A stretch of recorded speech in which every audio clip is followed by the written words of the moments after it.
В Якутск направляются грузовые автомашины с кислородными баллонами. В данный момент груз находится в селе Техтюр и ждет отправления в Якутск. Детали знает мой коллега Власий Сергеев. Он сейчас выходит с нами на связь.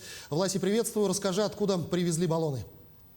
Иван, здравствуй. Я сейчас нахожусь на барже теплохода «Механик Курчатов», который в сопровождении ледокола готовится переплыть реку по маршруту Техтюр-Жатай. В числе отправляющихся автомашин два больших груза. Они везут емкости с кислородом для Якутской республиканской клинической больницы общим весом 24 тонны. Один грузовик едет из Хабаровска, а второй из Нерюнгри.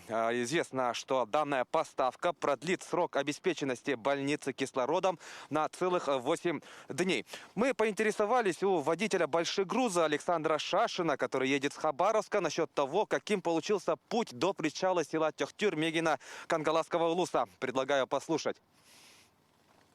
Впечатление дороги чего? Холодно. Как выехал с Хабаровска, было тепло.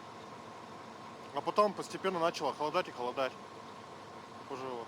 С Невера вот началось все. Там уже в Невере минус 20 было.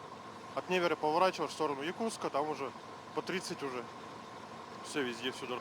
По маршруту у нас получается, как дает завод кислород, так и едем. Вот раз в неделю, где-то через неделю, через две вот едем.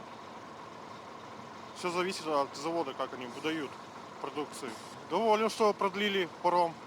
Можно будет сейчас ездить до 10 числа, как бы спокойно. Впечатление от парома, что первый раз на пароме езжу, вот это, начиная с лета, ни разу не ездил на паромах. Везем 16 тонн, две бочки по 8 тонн, без перегруза всего. Вот. Опыт перевозки, да. Опыт перевозки, да, тут нужен, потому что кислород, он боится масла. Нужно постоянно смотреть за давлением на бочках, потому что воздух, он все-таки все равно, радиатор есть, испаряется, превращается в сухой воздух и давление создает. В завершение я хотел бы отметить, что до закрытия переправы поставщик планирует поставку еще одной машины весом 25 тонн. Ну а эти грузовые автомашины с минуты на минуту отправятся в Якутск. Путь без учета каких-либо осложнений должен составить порядка 30 или же 40 минут.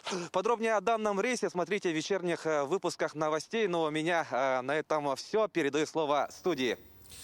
Власий, благодарю тебя. Напомню, о ситуации с отправлением кислородных баллонов в Якутск из села Техтюр рассказал наш корреспондент Власий Сергеев.